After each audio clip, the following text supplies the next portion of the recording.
Hare Krishna.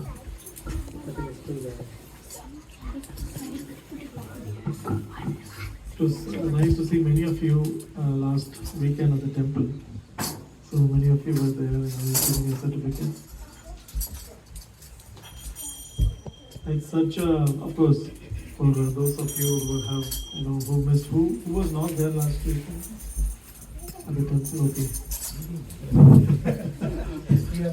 Don't worry, we will get your certificates as well signed, and Shyam Prabhu will give you certificates maybe in a couple of yeah, Shyam Prabhu will get your certificates so you can collect it from him. So it's a very important milestone, finishing the introductory course on the Bhagavad Gita. Of course, it's a journey. It is the beginning of an amazing journey.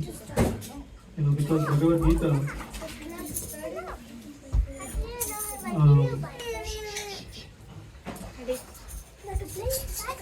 initially, we actually, so there are two terms. There is Gyan and then there is Vigyan. So what does Gyan mean? Knowledge. And what does Vigyan mean? Science, okay. What is it? Who said that? Oh, Mohit. So he said realized knowledge. So there is a difference between Gyan and Vigyan. So what we went through in the introductory course of the Bhagavad Gita is actually just knowledge. Right now the knowledge is theoretical, right? What is the first lesson we learned in the introductory course? Anybody remember? Huh? Yeah, who am I? Right? So what is the answer for that? I'm not a body, but I am soul. So we all have understood this knowledge. At least intellectually we have understood. Theoretically we have understood. How many of you have realized this knowledge?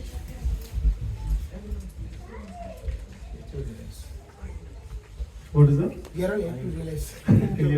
We are all yet to realize this knowledge. Because it's a journey. The acquiring of this knowledge is the beginning of this journey. And as we actually, inculcate this knowledge more and more, try to apply this knowledge more and more along with the practices, especially the spiritual practice, starting with the chanting of the holy names, of course, which I'm sure you would have heard the kirtans from everyone. So the kirtans that we just heard is part of the practice, and this practice is what is going to help us to actually realize this knowledge. And it's not, ordinary knowledge. It's the king of all knowledge. Krishna says, Raja Vidya, Raja Guhyam Pavitram Idam Uttamam, Pratyaksha Bhagamam Dharmyam, Susukam Kartamabhyam. Krishna explains about this knowledge. He calls it Raja Vidya. Raja Vidya means the king of knowledge. So it's not so easy to realize or to internalize this knowledge. What we need is also, we have of course our own effort that is required, but what we need is also Krishna's grace to actually really truly internalize this knowledge, to realize this knowledge. We need Krishna's grace as well. So there are going to, the point I'm trying to mention is that there are going to be many more milestones as we are going through this journey. And at some point you will see that you may be, when you're starting to read the Bhagavad Gita, you may be able to understand, some verses, some of the verses may go over our heads. But then as we keep reading the Bhagavad Gita and keep applying the path of Bhakti Yoga, then what happens is many of the verses will come alive in our own lives. Which means Krishna says, Pratyaksha Vagamam Dharmi. This knowledge, Krishna says, is directly perceivable. So it's not just something that it remains theoretical, but it also meant to be practically realized. And that is the journey we are in. This is the next phase of our milestone, is to realize all the knowledge that we have learned. And one of the keys that actually translates from theory to practical realizations is really the Bhakti Yoga process. Without the process, it's the theory remains us theory. So with that, we will go into today's. Maybe I can use my laptop. I think that's better. So we'll start with. Hopefully this works. It doesn't work, but we'll see.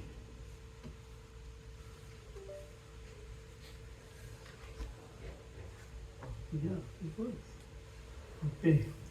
So we'll start with some questions, and then we'll deep dive into some discussions after that. Is that okay? Yeah. Okay. Here is a question. Who is Krishna? There are 4 options. I will read it, and then you can say whether it's correct or incorrect. A powerful mystic yogi who could lift even the Govardhan hill. No. Okay, how many of you are saying no? The rest are saying yes? Only one answer. Yeah, whichever statement is correct, you can say it's correct, or you can say it's yes. A great politician and a powerful diplomat who brought victory to the minority Pandavas team. Yes. He did. So it's yes, Krishna did bring victory to Pandavas team, but Krishna is not just a great politician. He is not just a powerful diplomat. Krishna is much more than that. An extraordinary living being blessed with the great powers due to past karma.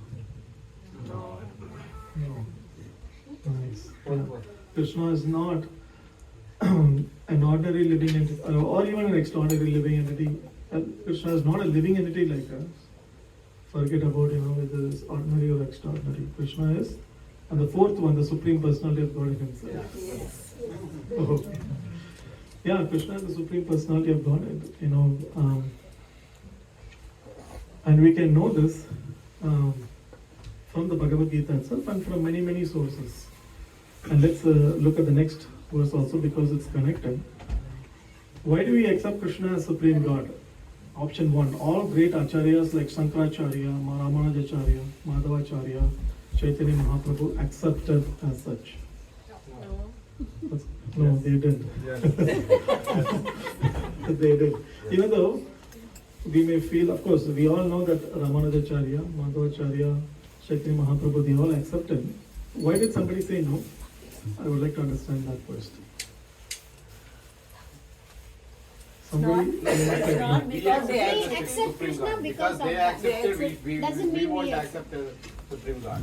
okay. Tying back to the question, no. No. The statement But by itself is statement yes. is yes. I see. They agree. Okay. Yeah, anyway, because we accept, the knowledge actually coming down in Parampara, Krishna himself tells, how to actually obtain this knowledge. He says, Tadviddhi pranipatena pariprashnena sevaya upadekshantite jnanam jnaninas tattvadarshinaha. So Krishna says that one has to accept knowledge in a bona fide parampara. Because as a bona fide parampara means in a bona fide lineage where the guru is teaching the disciples, and then the disciples are disseminating the knowledge as it is. Like how a postman, he is actually delivering the letter to you as it is, right? He's not adding or subtracting something from the letter. Or so similarly, the guru acts as a postman or a transparent representative without any ulterior motives. So that's a bona fide guru. Bona fide guru means that nothing for me but everything for Krishna. That is a bona fide. That state of living, that state of life is actually the life of a bona fide guru. Whenever there is a motive, that's why you see Prabhupada writes in the beginning of the Bhagavad Gita itself, there are so many interpretations of Bhagavad Gita, right? Even before coming across what is the difference between Bhagavad Gita as it is, No, it's of course, Prabhupada has specifically said Bhagavad Gita as it is. Because the book is not to be kept as it is on the bookshelf. You have to take that is not what it means. The book has to be taken and read. But it is conveying the message. It's trying to convey the message. Prabhupada is trying to convey the message as Krishna has given this message to Arjuna. As Arjuna has understood the message, so we have to also understand this message in a similar way. So Prabhupada has termed it as it is because he is not adding in any of his own interpretation or any of his own added meaning or added commentaries and so on and so forth, because many people do that. Why people do that? Because they have ulterior motives. Maybe they want to create a name for themselves, or they want to see how intellectual they are, or how great they are, or how much wisdom they have, and so on and so forth. So whenever there is this ulterior motive, then it really adulterates the true meaning. But here, when it comes down to the parampara as a bona fide guru actually gives the message as it is, as Arjuna understands it, and that's why it is called as it is.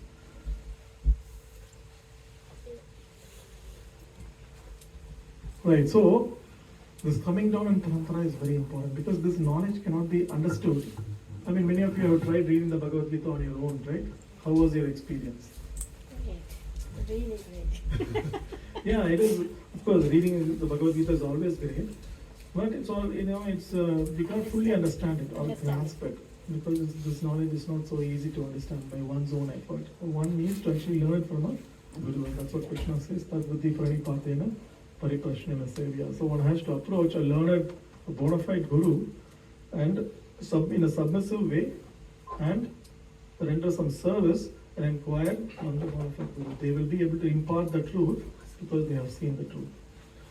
So that is why we always look who has accepted the conclusions that we are hearing are the great. So we have what is called as a three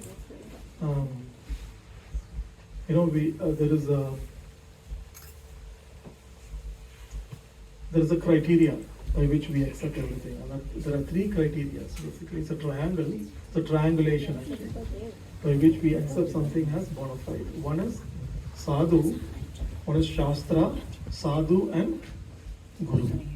So all these three actually have to be aligned. So then we accept something as bona fide. So this is our verification. You can call it as verification triangle. Sadhu means one who have come the previous acharyas and what they have said. Guru means the present saint who is actually propagating this knowledge. And the Shastra, what does the Shastra say? They have to be in agreement with one another. So that's why it's very important that all the great acharyas in the past have accepted this statement that Krishna is the Supreme. What is the second statement? We believe that Krishna may be God, so we accept Krishna as Supreme God. All great sages, another one, all great sages like Narada, Devala, Ashita have accepted. Yes, based on the previous point, yes. In fact, this is the verse actually Arjuna gives in the Bhagavad Gita itself. Let's see if we can go to that verse. 10th chapter of Bhagavad Gita. In fact, this is probably the chapter we will spend most of the time today. So you can repeat after me. Arjuna Vacha Parabrahma Paramdama Pavitram Paramam Bhavan Purusham Shashvatam Divyam Adidevam Majam Vibhum Ahustvam Rishi Sarve Deva Rishi Naradastata Ashito Devalo Vyasa Swayam Chaiva Bravishime. So this is Arjuna's conclusion. Of course, Krishna is the Supreme God. Krishna is the Supreme God. So this is Arjuna's conclusion. So this is Arjuna's conclusion. So this is Arjuna's conclusion. So this is Arjuna's conclusion. So this is Arjuna's conclusion. So this is Arjuna's conclusion. So this is Arjuna's conclusion. So this is Arjuna's conclusion. after hearing Krishna for a good amount of time, at least till almost half of the Bhagavad Gita, this is Arjuna's conclusion. So Arjuna is saying, Parabrahma, Paramdhama, the Supreme Personality of Godhead, the ultimate abode. Pavitram Purusham Bhavan, the purest, the absolute truth. And then, hey, you are the eternal, transcendental, original person, the unborn, the greatest. Or now Arjuna, somebody may be thinking, now Arjuna is saying all these things because Krishna is his friend.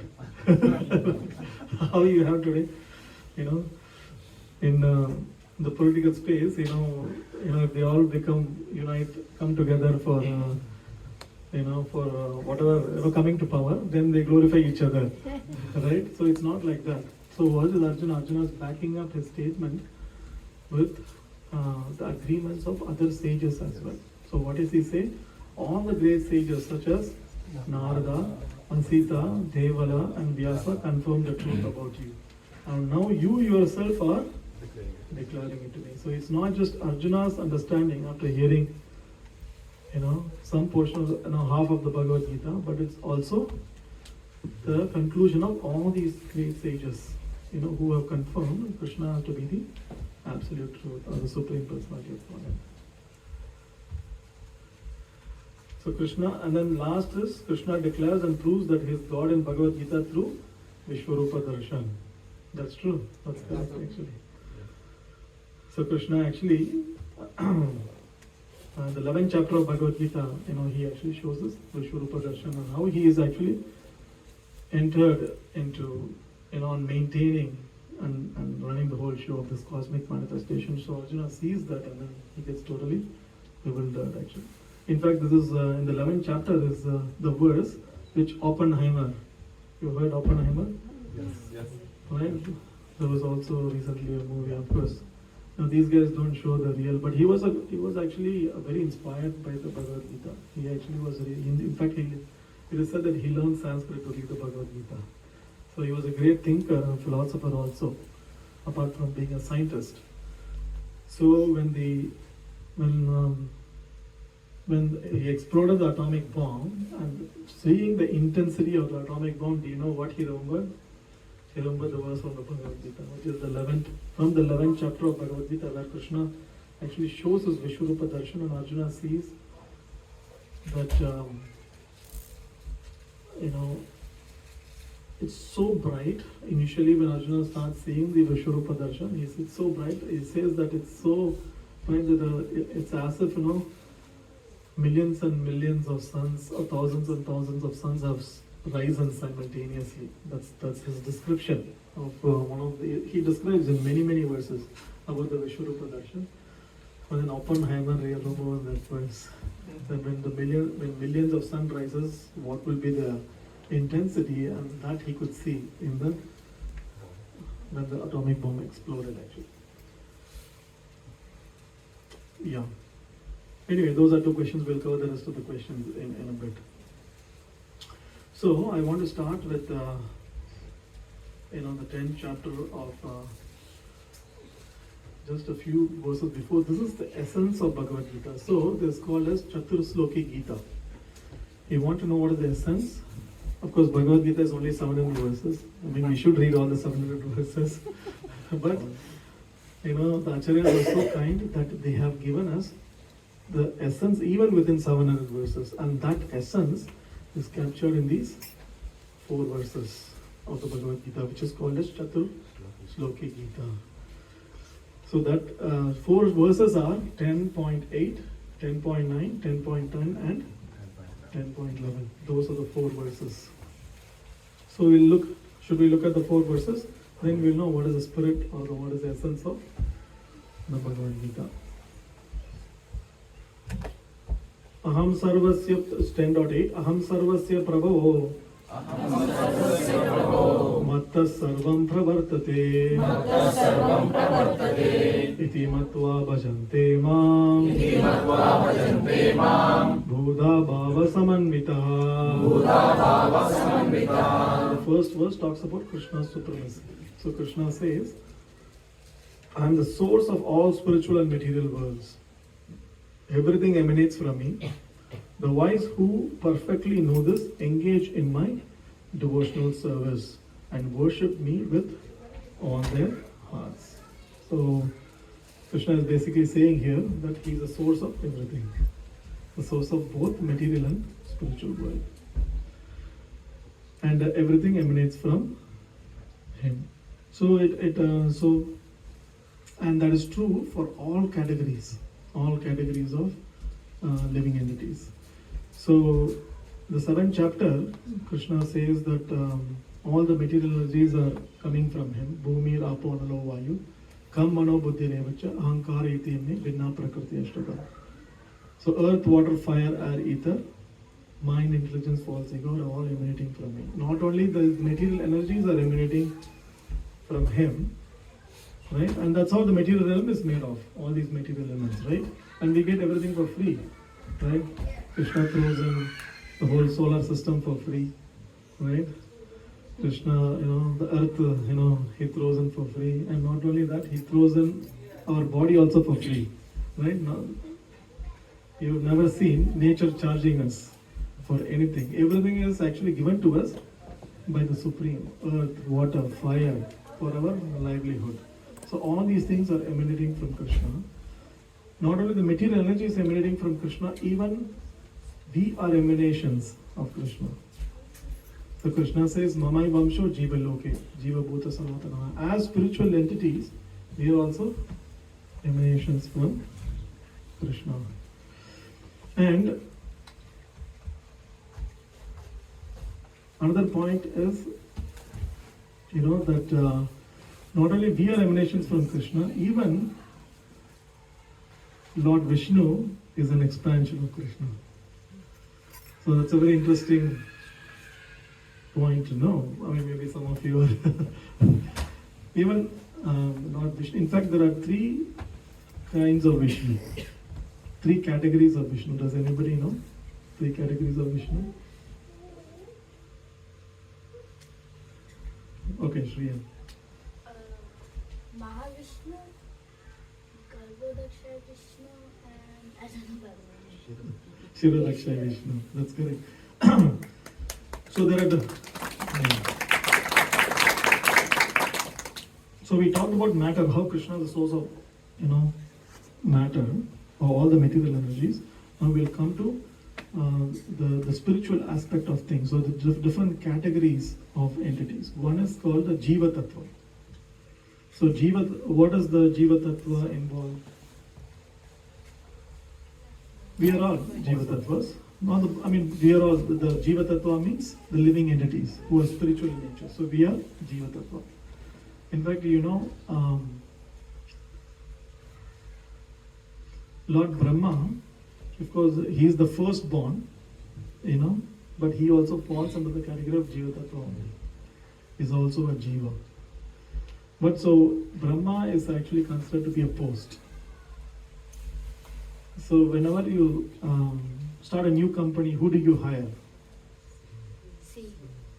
CEO, right? You start with the CEO. And of course, who are there to support the CEO? The VCs. The VPs are, after Brahma hires all of them, after the CEO hires all of them, VPs will support him. But the VCs initially actually bring up Lord Brahma, and then Brahma, CEO, and the CEO brings up the VPs and so on and so forth. So similarly, who's the VC here? That's actually the Krishna, but in the form of Lord Vishnu. So Lord Vishnu is actually lying on the Garbhodak ocean, and from his navel, who is born?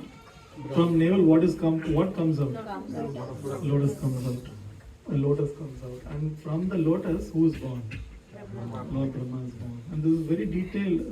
It is very given in a detailed manner in the Srimad Bhagavatam. So Lord Vishnu is lying on the causal ocean, called the Garbhodakshaya ocean, and then the lotus comes out, and Brahma is born. And then initially, Brahma sees only total darkness. He is born from the lotus, but what does he see? He doesn't see where the source of this lotus is. He doesn't understand what his source is. He's completely bewildered. He only hears the rough waves of the ocean, and he doesn't know where he is and what he's supposed to do. So he was going through a discover yourself session. He was having his own questions of who am I, where did I come from, and so on and so forth. So this is how, so Brahma is born like that, and then he hears the word tapa.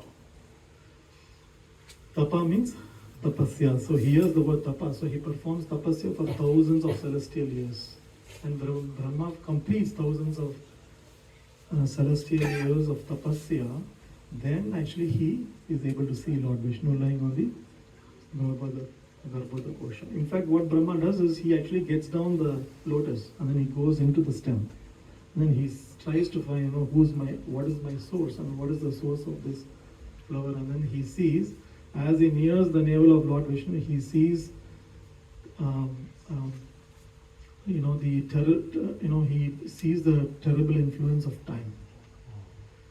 And then when he sees the terrible influence of time, he becomes very afraid. And then he climbs back up on the lotus, and then he actually performs tapasya for many thousands of celestial years. And after he performs tapasya, then he sees Lord Vishnu lying in the causal ocean. And then all the knowledge is revealed to him after he performs this tapasya of how actually who is Lord Brahma, who he is, what is his source, and what is he supposed to do here. That is the creation, the secondary, it's called secondary creation of the universe, which means that the ingredients are already given by the Lord. Now he has to mix and match and then create the whole universe. So that is, so from Brahma all the way to this material realm, all the living entities fall under the Jiva Tattva category. We are all Jivas, and Brahma is opposed. So if you live your life, I think if you perform dharma perfectly for 100 years, then you are eligible for the role of Brahma. And then there is Vishnu Tattva. So there is Jiva Tattva we saw. The second one is Vishnu Tattva. So Vishnu Tattva has categories of Lord Vishnu. So Krishna has so many expansions. He incarnates in so many different forms. Krishna, Balaram, Narasimha. Tell me some name of the incarnations. Vamana, Rama, Matsya, Kurma. So many avatars, so many incarnations. There are innumerable incarnations of the Lord. And they all belong to one category called as Vishnu Tattva. Of course, they all belong to the same category or tattva, but then they have the difference is in terms of rasa. Like for example, what is the difference? So in as far as the personality, as far as the tattva goes, they are all one and the same. But then how they deal with their devotees, that is different. The mood is different. The rasa is different. So, like for example, you may have different roles in your own life, like how you behave at home, how you behave at workplace, right? Can you behave the same way you behave at home at workplace? No, right? Or can you behave at home the same way you behave at workplace? No, the family members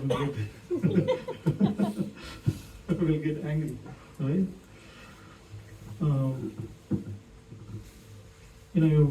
Your husband or wife may come and ask you, hey, can you do this?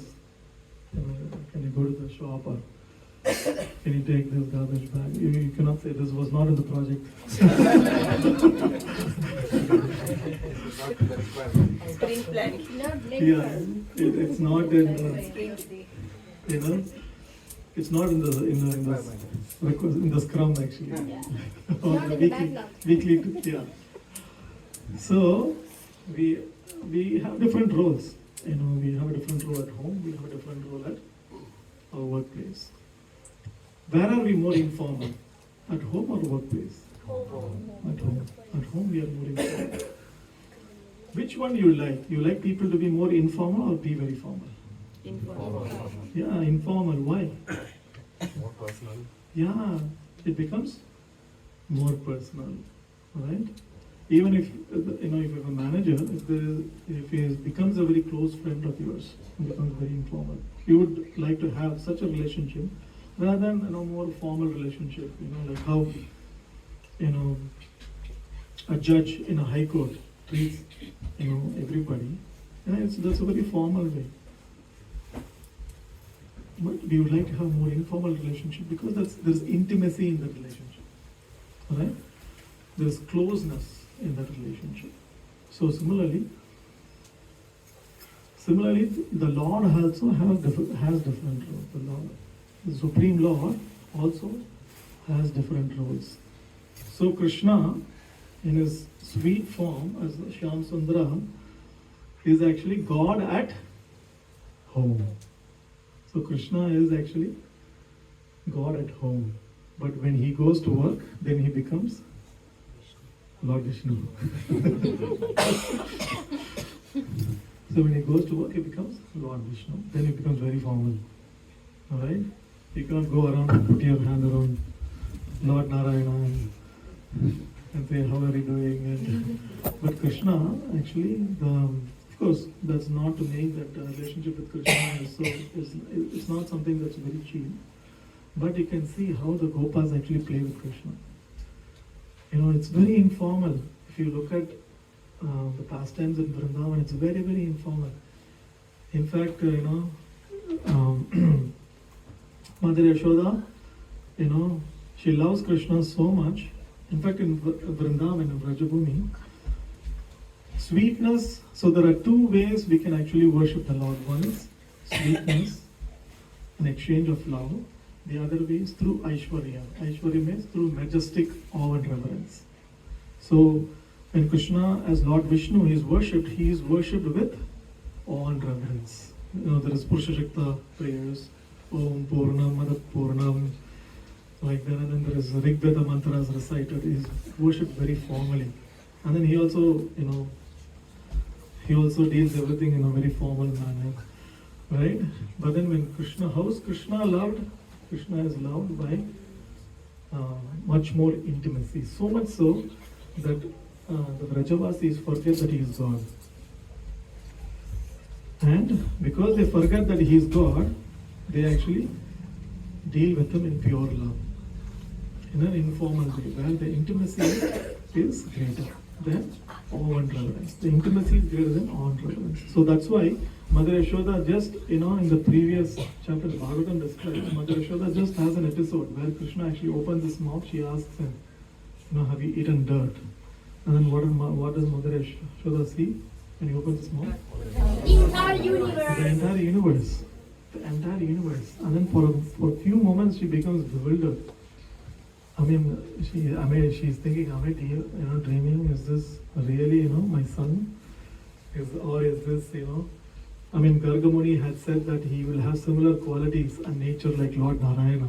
So, is he exhibiting the opulences of Lord Narayana? So she becomes bewildered for some time. And then the next moment she forgets everything and she says, she thinks, no, this is just my child. Because that love and intimacy overpowers even Godhood. So in the next chapter, she ties Krishna to the grinding mortar. So this is, so Krishna is a source of three categories of Vishnu, and they are called as Shriyan was saying, Mahavishnu, Garbhodakshay Vishnu and Shirodakshay Vishnu. So Mahavishnu is actually the first expansion of the Lord. There are many other expansions, but I'm just going to summarize it. Among the three Vishnus, Mahavishnu is the first expansion. It's called as Purusha avatars, and there are many avatars. There's Guna avatars, there is Purusha avatars, there are Leela avatars, like that. There are many avatars that Bhagavatam describes. But we're not going to all those details. So he first expands into Mahavishnu, and Mahavishnu is, he has his own causal ocean. So he's lying in that causal ocean. It's called Karana Ocean. He's lying on that ocean, and Mahavishnu is inhaling and exhaling. The only thing with that is when he exhales, all the material universe actually come into existence. Millions and millions of material universes comes into existence, and then as he inhales, all the material universes, they go back into Mahavishnu's body. Basically, they remain in the suspended state for some time, and then he again exhales. Then all millions and millions of universes come into existence. So, can you take a guess? What is the length of Mahavishnu's breath? One breath. Billions and billions of years. Yeah, that's correct. That's a good guess. Right, Shreya. It is actually one life of Brahma. Because in each universe, there is Lord Brahma. And there is Srishti, there is maintenance, there is creation, there is all the living entities come into being, and then this whole cosmic cycle begins, and then there are so many yugas, and then there is so one life of Brahma is how many human years? It's 311 trillion all human years actually. So that is one breath of Mahavishnu. So Mahavishnu is lying on the causal ocean, and then he is basically inhaling and exhaling, and then so many millions of universes come, and then they go back. And then in each of these universes, there is actually Lord Brahma. And then where is Lord Brahma coming from? From another expansion of Vishnu. That Vishnu's name is Garbhodakshai Vishnu. So in our universe also Garbhodakshai Vishnu is lying on Garbhodak ocean. It's another ocean called Garbhodak ocean. And from his navel sprouts the lotus stem and the lotus flower, and Lord Brahma is born on top of the lotus flower. And that lotus flower represents Brahmaloka. So within the stem, from Lord Vishnu's navel, do you know how many planetary systems are there? 14 planetary systems are there. And our loka is called Bhuloka. It's right in between of the 14 planetary systems. There is 6 planetary systems below us. There is 7 planetary systems above us. And top of the top planet in the material universe is this one universe. The top planet is Brahmaloka. So our loka is called Bhuloka, and above Bhuloka is it's Swargaloka, Tapaloka, Maharloka, like that. There are many lokas like that, and top of it is Brahmaloka. So just to give you an idea, when Krishna says Aham Sarvasya Prabhu, he just mentions in 2 sentences, but this is what is happening. This is what is happening, when Krishna says that I am the source of everything. By his expansion, he is maintaining everything. There is third expansion of Vishnu, is called as Shirodakshay Vishnu. And so Shirodakshay Vishnu, the one who actually accompanies us as the Paramatma, as the super soul. And he is not only there accompanying us as the Paramatma super soul, as the witness and the permitter. Upadashta Anumantacha Bharta Bhokta Maheshwara Paramatma iti chapi yukto dehismin purusha paraha. So he is there as the Paramatma, as the witness, but he is also making sure he's also there in every atom, and because of his presence, the whole material energy is functioning the way it is supposed to be. So there are 3 forms of Vishnu, right? Who did we discuss about? There is Mahavishnu, Garbhodakshaya Vishnu, Shirodakshaya Vishnu. And when Krishna says everything emanates from me, this is how Krishna expands. This is to just create the material realm. He is expanding like this. And what to speak of the spiritual realm? It's much more details are given about how Krishna expands, the spiritual realm. So when one understands this knowledge, how Krishna is the source of everything, and even my existence, then the wise who know this, they perfectly engage in Krishna's devotional service, worshipping Krishna with all their hearts. Alright? So this is the first verse. The second verse This is the second verse of the Chatursloki Gita. Machitta Maggata Prana Bodhayanta Parasparam Kathayantascha Maham Nityam Tushyanti Charamanti Cha. So, this is the next verse. The thoughts of my pure devotees dwell in me. Their lives are fully devoted to my service, and they derive great satisfaction and bliss from always enlightening one another and conversing about me. This is how the devotees of Krishna actually live their lives. By completely having full conviction how Krishna is the supreme cause of all causes, they completely give their hearts to Krishna. Of course, we are in the process of slowly, giving our heart to Krishna, because Krishna is a perfect reciprocator. Ultimately,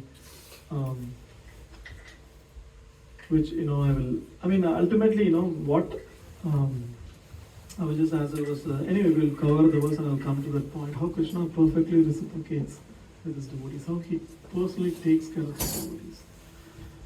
So this is how devotees reciprocate with Krishna. When they know about, completely understanding about Krishna, they engage in complete devotional service to Krishna.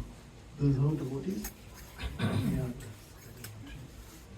Of course, Prabhupada talks about here, how somebody want to read this section of the purport? From here to here. Leave. Okay, thank you. There are innumerable living entities traveling throughout the different planets of the universe, and out of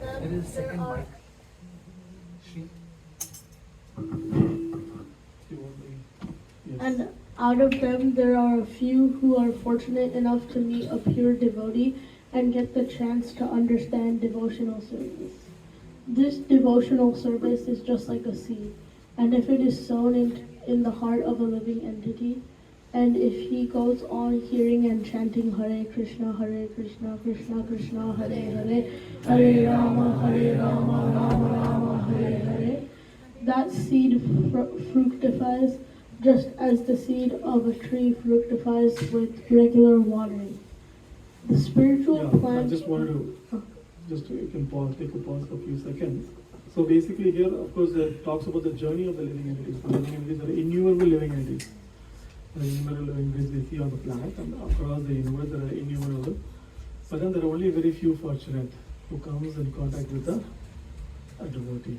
Like how you come in contact with Shyam Prabhu. So it's not ordinary. So Chaitanya Mahaprabhu says that, Brahmande Brahmite Kama Bhagavad Gita Guru Krishna Prasade by Bhakti Lata Beach. So we are all wandering in this universe across different planetary systems, multiple universes. For many lifetimes we have been wandering. From one position to another, from one living entity to another, from higher planetary systems to lower planetary systems, from higher species of life to the human species of life to animal species of life, and so on. We have been wandering for many lifetimes. But then there are those who are fortunate souls. What they get, they actually come in contact with a devotee. And especially if they come in contact with the devotee, and if you are more fortunate if you come in contact with a pure devotee. So they come in contact with the devotee, and what they receive is there in the purport. What do they receive? Chance to understand devotional service. Chance to understand devotional service, but what is mentioned in the purport? 4-letter word. We are looking for a 4-letter word. Seva. Who said seva? That's a good answer, but not the correct answer. Sorry, you missed. I'm not going to repeat it. No, 4-letter word. When we come in contact with the devotee, what do we get? Seed. Because we get a seed of bhakti. We get a seed of bhakti. We get, a spark of bhakti. You can say we get a seed of bhakti. It's not that we experience, we may experience an ecstasy in the presence of very advanced devotees, but we get a seed of the bhakti in our heart. And then how you get a seed and how you have to take care of the seed, right? If the seed has to grow into a plant, what all you have to do? Water it, Nurture it. Let it have nurture sunshine. it, sunshine. Yeah, there are so many elements, but the seed, you have to provide the correct environment so that actually seed actually sprouts and grows into a sapling. So similarly, how does the seed of bhakti grows? Yeah, chanting is the primary means. Chanting is equivalent to watering the seed. So, coming in contact with devotion, we receive the seed of Shraddha, and then how do we actually grow the Shraddha? We have to water it on a daily basis or on a regular basis, we have to water it. Like how you have to water the seed of a plant for the plant to grow and give it the right environment.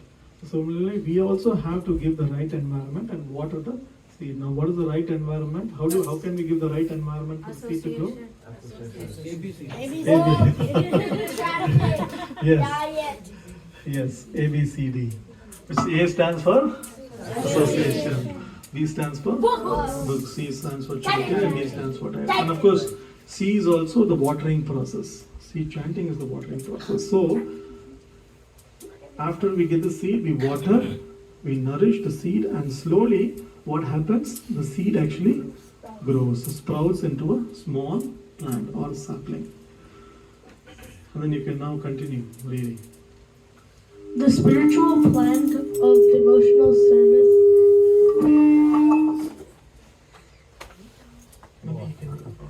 The spiritual plant of devotional service gradually grows and grows until it penetrates the covering of the material universe and enters into the Brahmajyoti effulgence in the spiritual sky. In the spiritual sky, also that plant grows more and more until it reaches the highest planet, which is called Goloka Vrindavana, the supreme planet of Krishna. Ultimately, the plant takes shelter under the lotus feet of Krishna and rests there. Yeah. So, as we continue our hearing and chanting process and the watering process in the form of ABCD, what happens? The seed actually fructifies and grows. So that's how our faith also grows. And then ultimately, as it grows, of course, this is an analogy that Chaitanya Charitamrita, beautifully Chaitanya Mahaprabhu describes. The plant grows and ultimately reaches the lotus feet of Krishna. If we continue to water the plant, if we continue to nourish the plant, if we continue to nourish our faith, then our faith grows to pure faith of conviction. So this is actually the life of a devotee. This is the life of a devotee. And that's how Krishna says, my devotees live their lives, which is by engaging in this process of bhakti yoga or devotional service. And then they derive great satisfaction of bliss from always enlightening one another and conversing about me. Because whenever we open our mouth, we have many choices, right? We have many. The tongue has two functions, right? What are the two functions? Taste and talk. Yeah. How many of you want to perform yoga of the tongue? Now, don't ask me, are there poses for the tongue? When I say yoga of the tongue, which means you use the tongue for a spiritual cause, for a spiritual purpose, that is called as yoga of the tongue. Now, we can use the tongue any way we want. We can use the tongue, to gossip. We can use the tongue to talk about the neighbors or to talk about, I mean, you all know this, right? I mean, do you know what that guy did? Do you know what how she behaved? Did you see that? So we can use the tongue in any ways we want, but we can also use the tongue in a very constructive manner. That is called as yoga for the tongue. So we can glorify. One of the ways we can use the tongue positively, as Krishna says, austerity of the tongue in the 17th chapter of Bhagavad Gita, where he says one has to speak the truth but in a palatable way, and one has to recite Vedic mantras. And one, and here Krishna says one can use the tongue to converse, discuss about the Bhagavad Gita, read the Bhagavad Gita, recite the Bhagavad Gita, converse with each other, discuss the meaning of the Bhagavad Gita, like how Shyam Prabhu is very nicely doing every morning, right? Weekdays. He's having a short session of chanting and then he's reading the Bhagavad Gita and all of you are discussing it. So that's a very, constructive way how we can actually use our tongue. So this is how a devotee derives, and as we keep doing it, we start to experience bliss. Because we start experiencing Krishna in our lives, as we are experiencing more and more Krishna, or Krishna consciousness in our life, we experience great satisfaction in our lives. And then the devotees continue to do that and experience more and more bliss and satisfaction in their lives. And that's how the devotees behave. So we'll maybe take a few minutes. 10 more minutes and then question. Yeah. And now how Krishna reciprocates. Alright? Because that's where the real... Okay, I mean, some of you can say, okay, Krishna is the source of everything.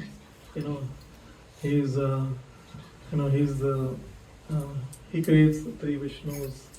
He creates this material universe. Okay, I mean, they also create, Google projects. I also, have many work items that I complete. So he can be, wherever he is, and I can be wherever I am. So how does it,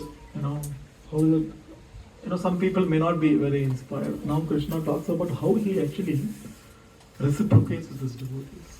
So this is where it gets really personal. Krishna personally reciprocates with his devotees. In fact, in the 9th chapter of Bhagavad Gita, Krishna says,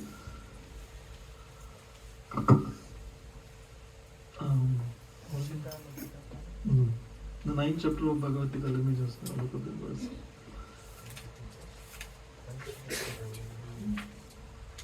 I'm neutral. I treat everybody equally, but I'm very special. Right. So Krishna says, let me see, 9. Samoham sarva bhuteshu name dvesho sthina priyaha ye bhajanti tu mam bhaktya mayi te teshu chapyaham. So Krishna says, I envy no one, nor am I partial to anyone. I am equal to all. But whoever renders service unto me in devotion is a friend, is in me, and I am also a friend to him. So, Krishna is neutral to everyone.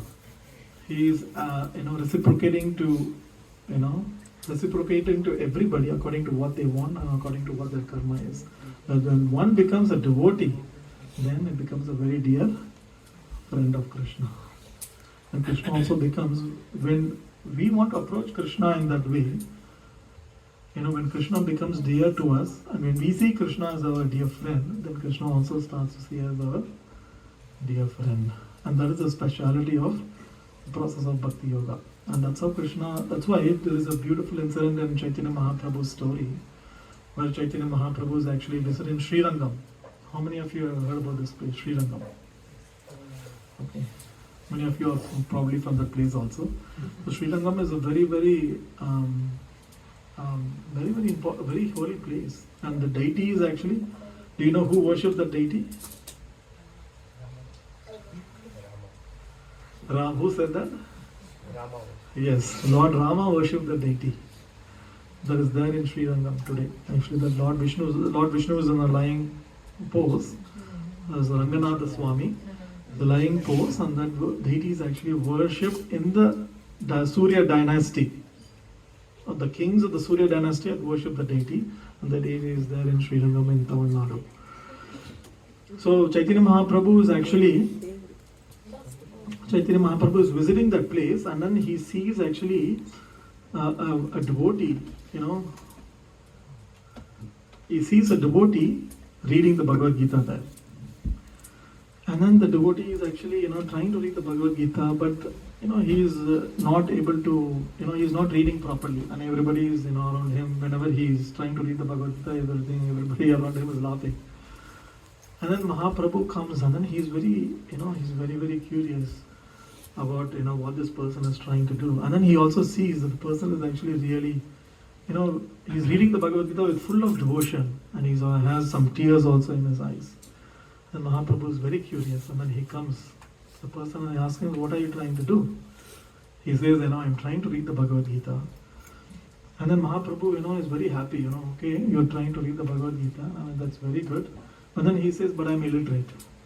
I really, I don't have much knowledge, so I'm struggling to, read because my Guru has ordered me to read the Bhagavad Gita. But I'm struggling to read. And Mahaprabhu said, okay, if you're, not able to read, that's fine, but why are you crying? And then the devotee, he says, even though I'm illiterate, I'm not able to read the Bhagavad Gita fully and fully comprehend it. But whenever I see the picture in the Bhagavad Gita, where the Supreme Personality of Godhead, the cause of all causes, has agreed to become a chariot driver. Now, of course, it's not a very, it's not a very great position to take. Krishna, even though he is the supreme source of everything, in just few verses we read, he is even the source of Lord Vishnu. But what is the position Krishna takes here? A chariot driver. And why does he take that? Even though it's not a glorified position, Krishna takes that position because of his love for his friend and devotee, Arjuna. That's why Krishna is taking that position. And then the devotee is telling that when I see this image, then I get reminded of how wonderful Krishna is. Even though he is a supreme Lord of all that being, the supreme source of everything, he is so kind, he is so merciful to his devotees that even he is ready to become a chariot driver for his devotee and serve his devotee in that way.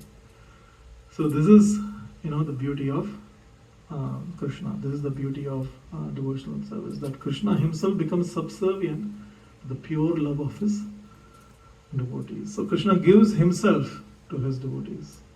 Krishna extends himself to his devotees. And that's what these next two verses will talk about.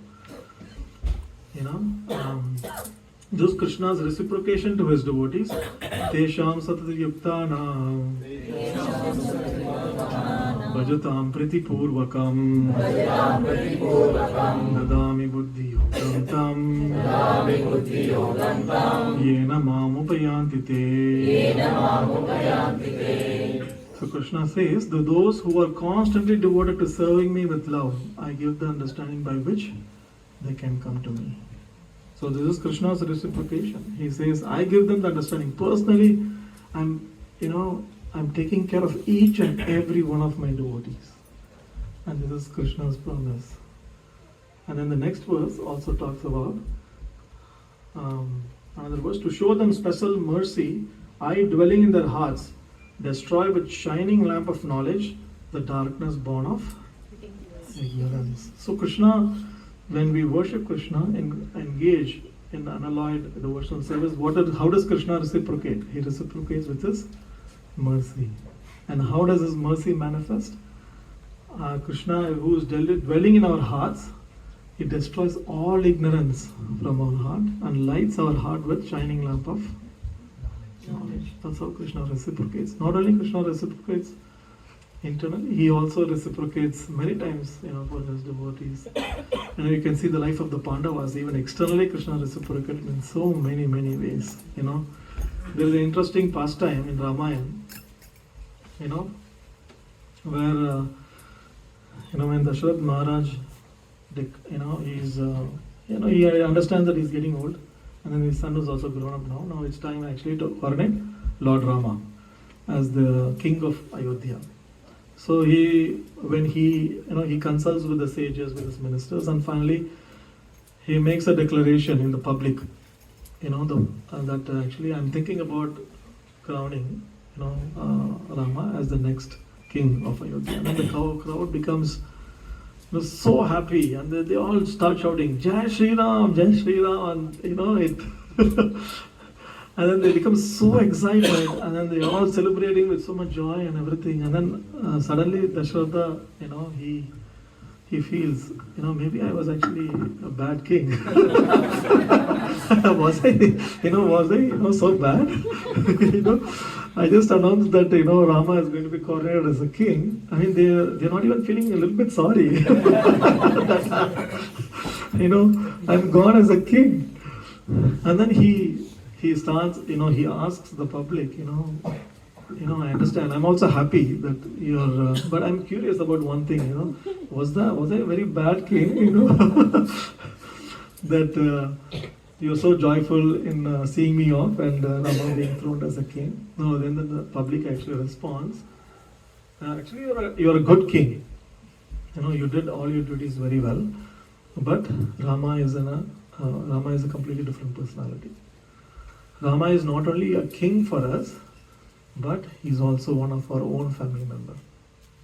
So the way Rama treats us is very different than the way you treat us. And they were not blaming him, but they were telling him that he not only takes care of us, but he also acts as one of our family members. When when we go through a painful situation, he's with us, crying with us. And when we are going through a joyful occasion, he is with us, celebrating with us. So we see him as one among us. We see him as our own member, as our own, personal family member. So they say that that's how Rama has captured all our hearts.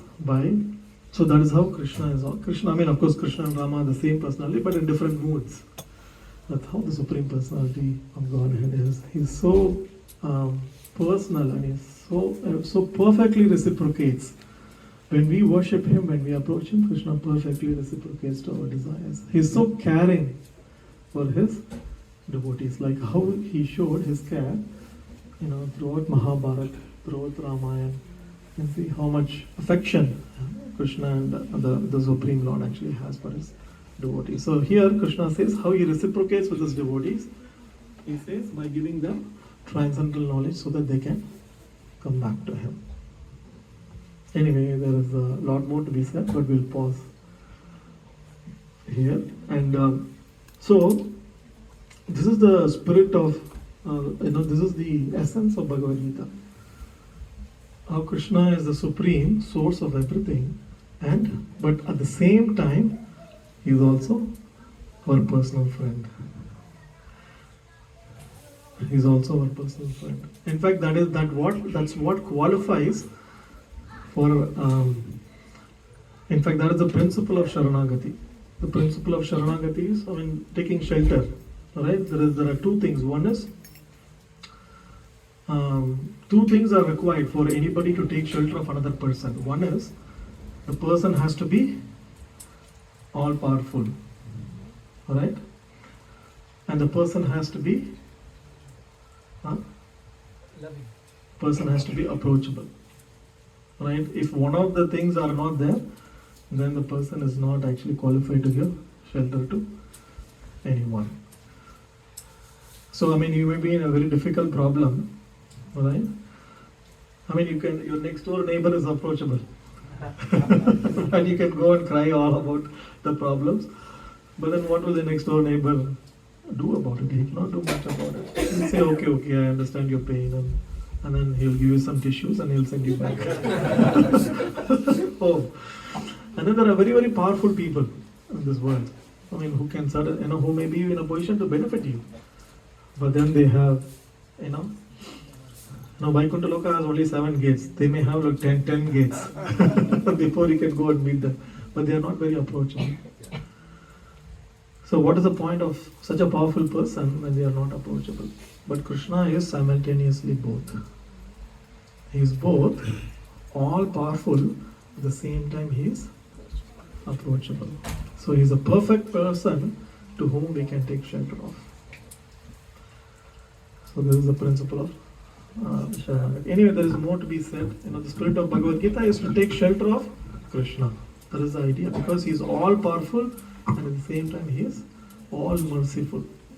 And that is why he is a perfect person to take shelter of in this world. All the other shelters in this world will actually fall short. Everything else. All the insurance you have, all the bank balance,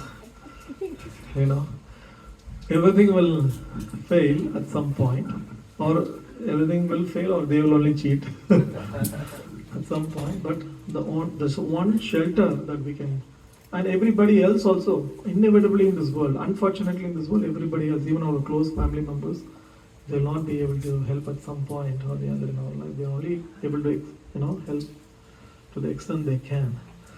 But then, who is capable of giving us that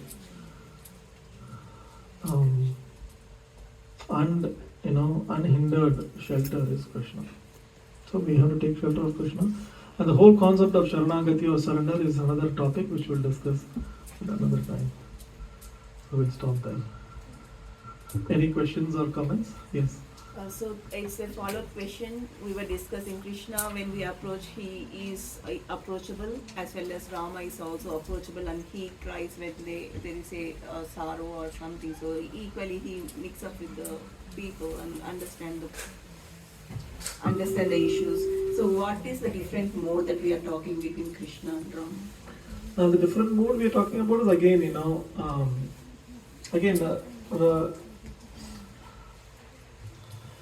of course, each of us, we may have our own favorite deity and we can worship our deity. So Lord Ram is also, you can see he's a little, there is a lot of, there is some formality because he's a king. So there is some formality there. Even Krishna, when he's a king, there is some formality there. But when Krishna is in Vrindavan, there is totally everything is very informal. Because there is pure love there.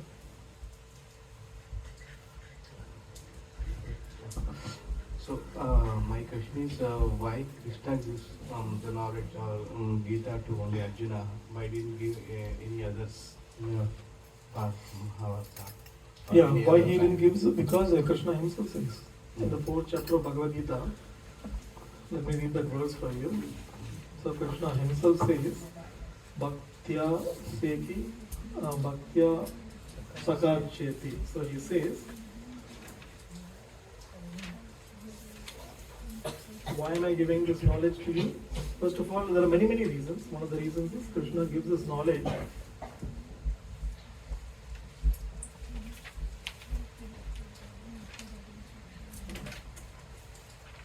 I think it's portion, Rahasyam. So, sa evayam mayatedya yoga prokto puratanaha bhakto sime sakacheti. Because you're my dear friend and my devotee. Rahasyam hi etaduttamam. So that's why I'm revealing this knowledge to you, because Arjuna, you're my dear friend and my dear devotee, and because you're not envious of me. Because even when Krishna was there, many people thought of Krishna as their own enemy, they were envious of Krishna. In fact, Jarasandha attacked Krishna 17 times. Right? So there were demoniac, there were so many demoniac kings who actually considered Krishna as an enemy.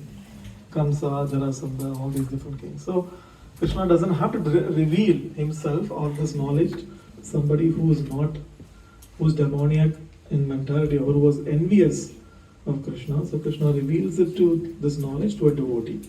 And even among devotees, he directly gave it to Arjuna because Arjuna was his dear friend.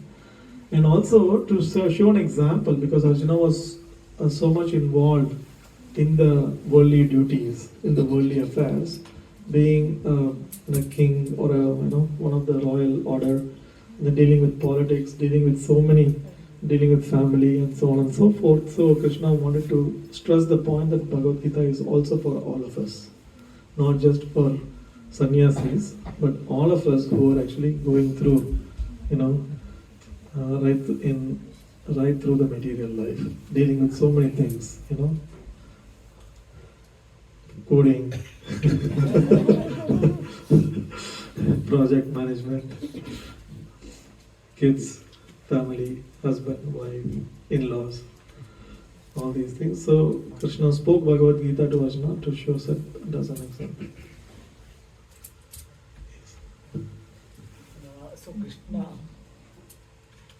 So Krishna passed the knowledge to Arjuna through Bhagavad Gita, but who actually wrote the Bhagavad Gita?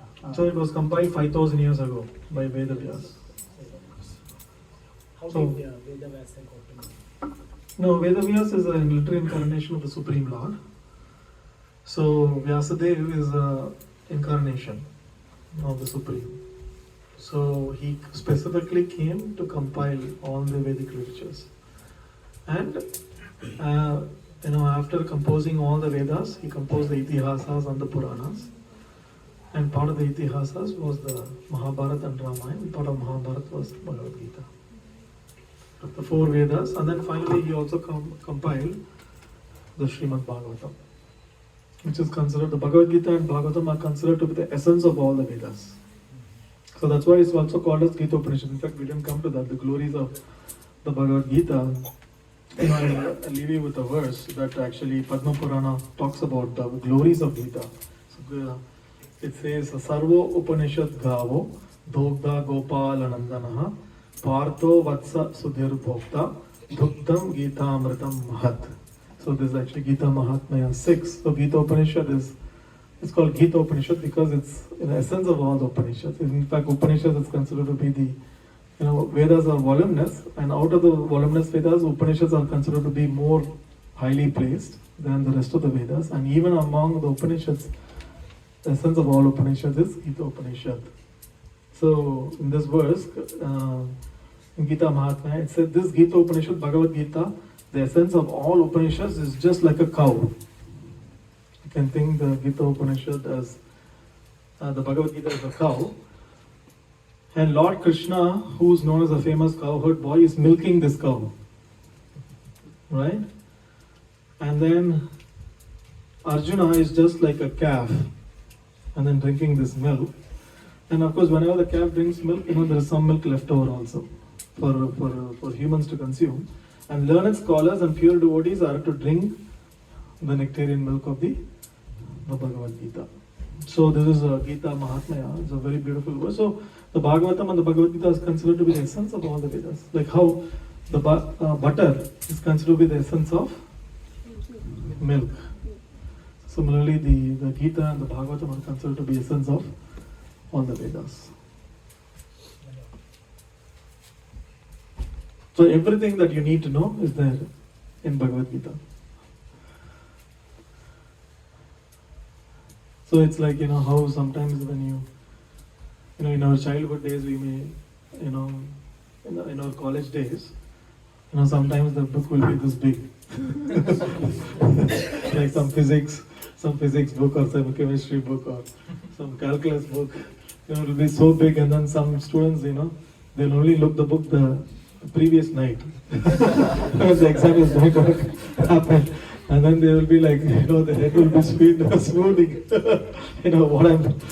What am I supposed to do here? Then, they came up with the idea of having these short summary notes, right? So unfortunately, Kali Yuga people are like that, last minute crunchers. Because we have the famous no time mantra. And as Prabhupada said, chant, chant, chant. And the immediate response was, can't. So we are so expert in, justifying, how to run away from all the good things or all auspicious things in our life. That is the speciality of people in Kali Yuga. In fact, Bhagavatam says, people in Kali Yuga are short-lived, they have short memories, they are unlucky, they are always stressed out. Right? Somebody is saying no. Okay. They are always, they are very unfortunate in that way. So that's why Krishna has very kindly condensed all the knowledge. Who's going to read voluminous amount of Vedas and try to understand this knowledge? So Krishna has kindly condensed, Vyasadeva has kindly condensed it to just 700 verses. And we are having difficulty even to go through it and read that. But this is a great gift to all of us, and we should take full advantage of this. And understand, how Krishna is kind to his devotees and form that relationship with Krishna. That's what I would say. If you remember just one thing from this talk, try to revive your relationship with Krishna. Try to revive it, because Krishna will never fail. When everything else will fail, at some point you're the other in our life, but Krishna will never fail. So, revive that relationship with Krishna. And one of the best ways to revive that relationship is chanting the holy names of the Lord. So we can chant now the Hare Krishna Mahamantra, one round of the Hare Krishna Mahamantra. And this is actually, even though it's a simple method, this is the main method to revive our own spiritual identity and revive our own relationship with the Supreme. Krishna is so great. He's the source of everything, but he's also so kind and merciful that he wants a relationship with us, even though we are so tiny. So let's take advantage of it and chant the Hare Krishna Mahamantra to revive our relationship with the Supreme. Are we going to distribute? We should have. Okay. So all of you are supposed to have your own beads. So we'll chant one round of the Hare Krishna Mahamantra. And before that, we will pray to Sri Chaitanya Mahaprabhu and his associates,